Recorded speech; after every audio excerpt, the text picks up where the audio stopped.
Hi everyone, in today's I'm gonna explain to you how to connect Pinterest to Instagram.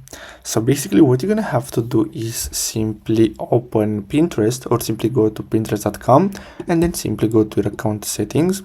Now after you do that, what you're gonna have to do is simply click on claimed accounts, and then here you should see Instagram, and then simply click on the claim button, and basically that's all you have to do. So as you can see, Instagram account claiming is currently in testing to select user. So don't see the option yet, check back soon.